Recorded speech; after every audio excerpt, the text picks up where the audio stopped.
Hola amigos de Mystery Channel, hoy les voy a hablar acerca de una figura bastante interesante, la cual ha intervenido muchísimo en las escrituras, en la Biblia. Se trata de los llamados ángeles. Esta figura aún no nos es muy clara porque ha habido muchas interpretaciones y en realidad se ha notado una manipulación por parte de la teología, los eruditos y algunas personas que se han tomado en mano el estudio de las escrituras y su interpretación.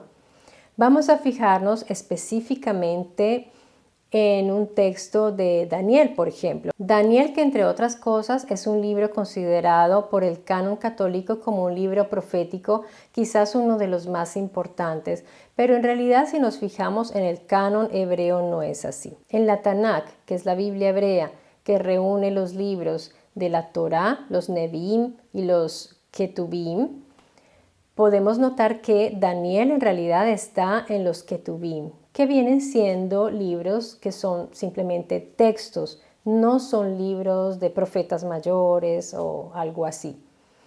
De manera que es importante tener esto en cuenta. Y vamos a ver allí en ese texto donde está la supuesta, por ejemplo, esta profecía de los 70 años, cuando se supone que pasarían 70 años para que Israel fuera liberado del yugo de Babilonia. Pues hay un experto llamado David Wolpe que ha estudiado esta profecía de los 70 años. Él indica que cuando pasaron los 70 años ya larguitos, no hubo cumplimiento de esta profecía. Entonces, ¿qué sucedió? Daniel toma este texto, esta profecía, y la manipula, la revisa, pero en esa revisión le hizo sus retoques para que cuadraran los tiempos y ahí creó este concepto de las 70 semanas de años para que pudieran cuadrar los tiempos. Entonces ya vemos que la Biblia ha tenido bastantes revisiones, manipulaciones, y de esto no escapa también el concepto de los ángeles. En nuestras traducciones católicas se narra que a Daniel se le presenta un varón y que llega volando ligeramente mientras Daniel está orando, está en su meditación. Pero si nosotros vamos a ver el texto original en hebreo, dice Behaish Gabriel, que significa el varón Gabriel llegó. ¿Y cómo llegó este varón Gabriel? Llegó Muaf Biyaf, o sea, cansado, agotado, con fatiga. Y estamos ya viendo una característica importante de Gabriel, que es Ish. Ish, que es un ser masculino, o un individuo, como lo llaman ahí, varón. Esto es importante tenerlo en cuenta, ¿no? Que se ha dicho en numerosas ocasiones que los ángeles son asexuados y de hecho los han interpretado muy como andróginos en estas pinturas, ¿no? Tengamos en cuenta también algo importante. Gabriel no es un nombre propio. Gabriel significa la potencia de un él o un Elohim. O sea que Gabriel tenía una comisión que cumplir, llevaba a cabo cosas que el Elohim no hacía. El Elohim mandaba a Gabriel, a este Malaquim Gabriel, a cumplir ciertas misiones. Entonces ya se nos está dando otra característica allí. De hecho, lo que a nosotros nos traducen como ángel no es ángel, es Malaquim. Malak en singular y Malaquim en plural. ¿Qué significa Malaquim? Malaquim significa mensajero, portador de noticias o una persona que cumple misiones. Esto es importante también tenerlo en cuenta para ir entendiendo quiénes son estos Malaquim, o como se nos traduce a nosotros, en griego se nos dice que son ángelus. Y para hablar de la materialidad de los ángeles, tengamos en cuenta un texto que es cuando se nos narra que ellos llegan a encontrar a Lot. Cuando ellos llegan, Lot los recibe a estos dos Malaquim, los invita a entrar a su casa, les ofrece hospitalidad, les dice que se pueden lavar los pies, que era una costumbre pues, de hospitalidad para que la gente se limpiara el polvo de los pies. Les ofrece una cena, comen juntos y les dice que pueden dormir allí. Vamos teniendo en cuenta todo esto, ¿no? Pero, ¿qué sucede? Los hombres de la ciudad se dan cuenta que ahí hay dos malaquim y los quieren y quieren agredirlos y quieren abusar de ellos. ¿Qué sucede? Los malaquim tienen premura porque ellos tienen que destruir la ciudad. Ahí hay otra cosa interesante. Bastan 2 malaquim para destruir Sodoma y Gomorra. 2. Luego estos malaquim salen a ver pues cuál es el problema, ¿no?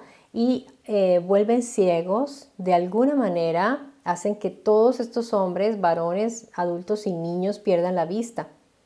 2 malaquim hacen enceguecer a todas estas personas que los querían agredir. Interesante. No se nos describe qué tipo de sistema usaron para enceguecer a estas personas. No tenemos ni idea. Podemos hacer miles de teorías aquí, pero vamos a dejar hasta allí. Ya tenemos que los malaquim caminan, se ensucian, se lavan, comen, duermen, pueden ser agredidos, pueden ser asesinados, pueden morir, se cansan. Entonces ya vamos reuniendo varias características, ¿no? Pero hay algo que a mí me llama la atención. ¿Por qué la gente de la ciudad sabía que ahí había 2 malaquim? Puede ser que estos malaquim tenían una presencia muy imponente, tal vez su estatura era mayor, sobresalían de todas las personas de allí. Se notaba que tal vez eran como extranjeros, distintos, ¿verdad? Entonces esto nos da una pista. Los malaquim no eran tan iguales, al menos no a las personas de ese territorio. No sabemos todavía qué aspecto tenían estos malaquim, pero ya se nos va dando pistas, ¿no? Entonces ya sabemos todas estas características. Pero ojo, porque los malaquim también podían volar. Resulta que en un texto se nos narra cuando llega un malaquim volando y David, el rey David, lo ve y dice que lo vio entre el cielo y la tierra. Al decir que lo vio entre el cielo y la tierra se nos está dando una altura que no es demasiado alta o demasiado baja. Digamos que es una altura desde donde David lograba ver muchos detalles, el detalle malaquim. Y él mismo describe que el malaquim tenía una espada en la mano y que estaba apuntando hacia la ciudad para destruirla. Pues nosotros no vamos a creer que con una espada se destruye una ciudad. Yo pensaría en una especie de arma que era muy potente porque con solo este arma se podía destruir toda esta ciudad de Jerusalén. Estaban aterrorizados, David estaba rogando, estaban todos asustadísimos, pero en ese momento Yahvé tuvo como un momentito de arrepentimiento o quizás él quiso intencionalmente producir todo este terror porque a él le encantaba difundir terror y dijo, basta, no destruyas la ciudad, deje así. Y el ángel pues se detuvo. Imagínense qué susto tan terrible. En ese momento están todos por ser aniquilados y bueno, esto son cosas de Yahvé. Pero él en su infinita bondad decidió no destruir en ese momento Jerusalén. Entonces los malaquim son centinelas, guardianes, guerreros, mensajeros. Ellos trabajaban mucho en lo que eran los campamentos de los Elohim como centinelas. Ellos siempre estaban allí prestando su servicio a los Elohim. También se les encomendaba tareas de tipo, no solo de guerras y combates y aniquilamientos, porque ellos aniquilaron ciudades enteras. También llevaron plagas, prácticamente armas biológicas, porque si uno lleva una plaga a una ciudad para que todo el mundo se muera, pues son armas biológicas. Los ángeles no son eso que nos quieren mostrar de esa dulzura. De hecho, nosotros decimos angelical, belleza angelical, cuando nos referimos a una belleza dulce, suave, serena, ¿no? Vemos esas interpretaciones gráficas tan bonitas, con esas pieles de porcelana, esa luz que ellos transmiten, prosperidad, paz, amor, en fin. Pero, amigos, déjenme decirles que no es así. La realidad no se parece a esto para nada. Los ángeles llevaron muerte, destrucción, llevaron plagas, pero también se les encomendaron tareas bien interesantes como realizar tareas genéticas. Lo podemos ver en el caso de estas mujeres estériles que cuando eran visitadas por el Geber-El o el Gabriel quedaban embarazadas. No sabemos qué método usaban, porque si nosotros sabemos que eran ish, o sea, varones o machos, seres masculinos, pues bien podrían haber sido ellos físicamente a realizar la labor. O no sabemos si fue por medio de inseminaciones, porque todas estas mujeres estériles quedaban embarazadas después de la visita de estos malaquim. Tengamos en cuenta también que hubo embarazos gemelares, que eso fue muy frecuente, y podemos incluir el embarazo de Jesús, o sea, de María, cuando tuvo a Jesús fue un embarazo gemelar posiblemente, y hubo varios gemelitos allí en las narraciones bíblicas. O sea que ya tenemos otro tipo de tarea también. Las guerras, las batallas, los anuncios, los mensajes, las tareas genéticas que se les encomendó y también cuidar los linajes, porque también tenían que cuidar el linaje abrahámico y davídico. Ellos estaban muy pendientes de que tuvieran una continuidad, estos linajes, de que se mantuvieran, o sea, los ángeles tenían, los malaquim, tenían unas misiones bastante importantes. ¿Y quién los mandaba y quién los comandaba? Los Elohim. Hay un episodio interesante también para poder entender esto de los malaquim. Cuando están por arrestar a Jesús, uno de sus hombres, el más impulsivo, es probable que sea Pedro, que tenía sus arranques también de violencia, le quitó una oreja a un soldado y Jesús le dice, para reprenderlo, le dice: ¿tú crees que si yo le pido a mi Padre, Él no me mandaría 12 legiones de ángeles ya mismo? Esto es interesante porque una legión romana constaba de 6.000 hombres armados, o sea, hombres de armas, 300 jinetes, tenían también discípulos, sirvientes, esclavos, o sea que estamos hablando de muchísimas personas. Multipliquen esto ustedes por 12, o sea, 12 legiones, que fue lo que Jesús dijo que su Padre podía mandarle. Esto también nos indica que su Padre, el Padre de Jesús, tenía un gran poder. Era un sujeto de un gran poderío. Y si nos fijamos en las descripciones que algunos eruditos han dado, que han producido miles de obras de arte, laminitas, camisetas y de todo, por ejemplo, uno de ellos dijo que los ángeles eran bebés con alas. No sé en qué se basó para dar esta teoría, pero pues esto lo sabemos que ha producido obras de arte muy bellas de estos ángeles regordetes con alas entre nubes, cachetoncitos. Bueno, él los visualizaba así. Otro erudito hebreo también visualizó los ángeles como si fueran dos amantes abrazados. Me imagino porque en algunas ocasiones se han descrito los querubines con todos estos rostros distintos. Otro llegó a decir que en cambio son igualitos a los hombres, son idénticos, que no hay ninguna diferencia. Pero en esto yo diría que se puede discutir porque si nosotros nos fijamos cómo reaccionaban las personas cuando se les presentaban, por ejemplo, ese miedo que les tenían, porque es que cuando se aparecía un ángel, o sea, era mejor no encontrarse con un ángel, con un malaquín, porque la gente reaccionaba con miedo. Se narra en los evangelios cuando llega este ángel que es descrito como un relámpago y con la ropa blanquísima, y se dice que cuando los soldados lo vieron cayeron como muertos y temblaron, me imagino se desmayarían del miedo. Y también cuando llegó María Magdalena a la tumba, los ángeles tuvieron que decir: tranquilas, él ya se fue, pero tranquilas, no les haremos nada. En ocasiones los ángeles dicen: tranquilo que hoy no morirás. O sea, eso es, caramba, eso es un consuelo, ¿no? Que se te aparezca el malaquín y te diga: no, tranquilo que hoy no es tu día. Entonces, bueno, menos mal. ¿Y por qué tenían este miedo? Por un lado puede ser por lo que veían, pero por otro también por lo que sabían.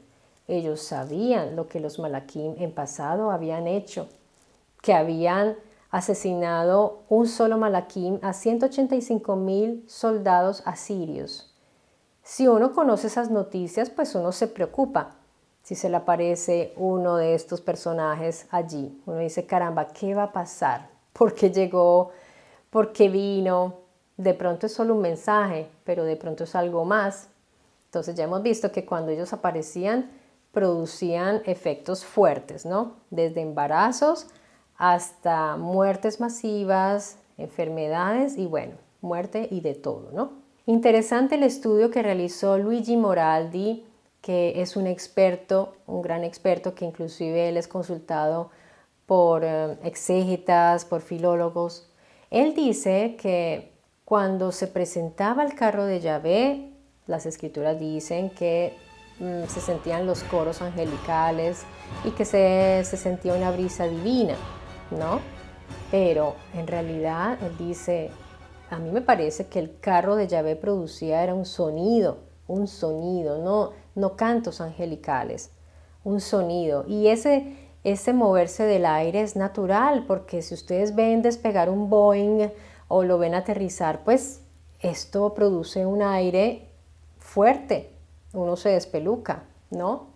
Entonces, fíjense bien lo interesante de estas descripciones, que si nosotros le quitamos todo ese manto alegórico y todas estas florecitas, podemos pensar en cosas más tierra a tierra, ¿no? Más físicas, como un carro que llega y mueve un aire muy fuerte y produce un sonido.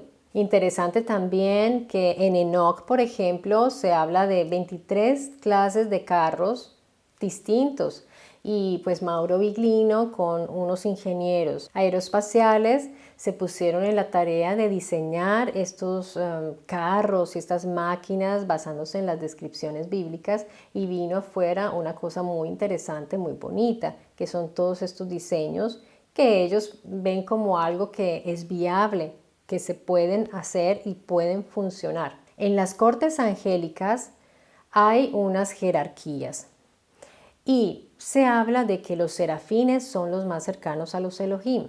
Los serafines están dentro de la morada de los Elohim, o sea que están muy cercanos a ellos. Y vean qué interesante, la raíz seraf, que significa luz y calor. Ahora, este experto Morandi dice que se pueden tratar de centrales térmicas que están dentro de la morada de los Elohim, y por eso producen constante sonido, que es el famoso canto de los serafines, constante, cánticos, cánticos. Él dice, no, ningún canto, son los sonidos que producen estas centrales, que producen energía térmica. Y de hecho Seraph es luz y calor. Vean qué bonito y qué interesante esto. Yo pienso que uno no se debería escandalizar. Uno debería tener mentalidad abierta para poder aprender a ver que de pronto lo que nos han siempre mostrado y querido inculcar no es así. Porque volvemos nuevamente siempre a la alegoría. Y además de los serafines están los querubines. Los querubines están inmediatamente afuera de las habitaciones de los Elohim, parqueaditos. Los querubines no son más que medios de transporte, según por ejemplo, Mauro Viglino. Para él, ¿por qué? ¿Por qué lo dice? Porque Yahvé se transportaba sobre los querubines. Hay un texto que dice claramente que Yahvé vuela sobre un querubín montado como a caballo. O sea, Mauro Viglino ha pensado, es posible que los querubines sean un medio de transporte digamos, para un solo piloto, una sola persona, monopuesto, si se puede decir así, ¿no? Entonces, interesante. Basándose en más descripciones, él dice que estos tenían unas hélices. Bueno, todo esto lo ha ido armando con las mismas descripciones del libro de Enoch, de Ezequiel y de textos bíblicos. Y vean que para describir las cosas en aquel tiempo, pues ellos daban todas estas características, Pero miren que esto ha sucedido también en tiempos más modernos. Si nosotros nos fijamos en los nativos americanos cuando veían el tren, ellos que decían, ahí viene el caballo de hierro o de metal, el caballo de hierro. Vean qué bonito eso. ¿Y por qué le decían caballo? ¿Es que el tren tiene forma de caballo? No.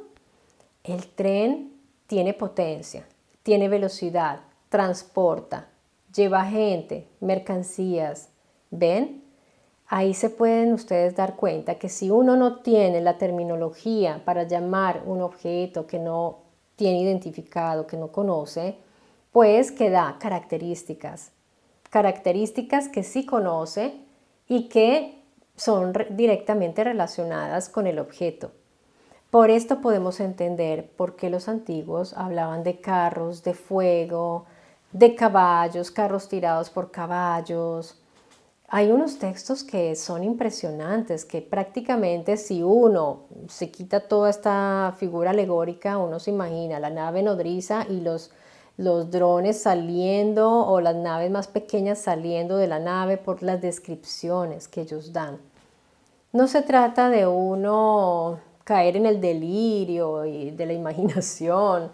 Se trata de aprender a ver con las distintas posibilidades, porque la misma teología no tiene la explicación ni la ciencia a muchas cosas que vemos en la Biblia. Por eso nos permitimos también de hacer otras teorías. Hay gente que lo ridiculiza, que lo ve como una cosa bizarra y ridícula. Pero yo también podría decir que es bizarro y ridículo pensar que un ángel es un bebé regordito con cachetes y alas. Y no se trata de ridiculizar al uno o al otro. Cada uno tiene la visión de las cosas, ¿verdad? Pero lo que a mí me gusta del profesor Biglino es que él dice, pues yo me baso en lo que dice allí. Si lo que dice allí no es cierto, yo estoy contando muchas mentiras o estoy fantaseando, porque yo solo estoy viendo lo que dice allí, literalmente. De manera que me parece supremamente interesante ver las cosas, ver las narraciones bíblicas de manera literal. Ahora me gustaría saber la opinión de ustedes. ¿Ustedes qué piensan? ¿Piensan que sea imposible pensar que ya existía una tecnología en el pasado?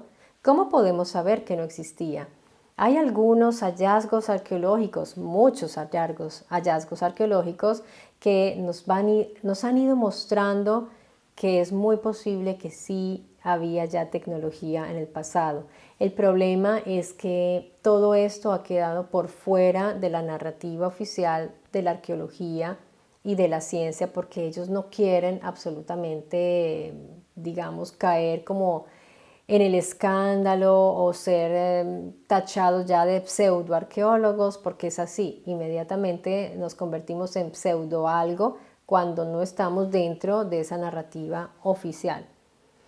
Bien amigos, la decisión está en cada uno si pensar que sea posible o no. No se trata de creer como, digamos, de tener fe en las cosas o ser religiosamente creyentes en una o la otra. Se trata de analizar, de estudiar y pensar. Eso es lo que yo quiero, hacerlos pensar simplemente. Y por ahora, yo solamente les digo que nos veremos aquí en mi Story Channel desvelando más misterios y contándoles más historias. Les mando un gran abrazo y hasta pronto.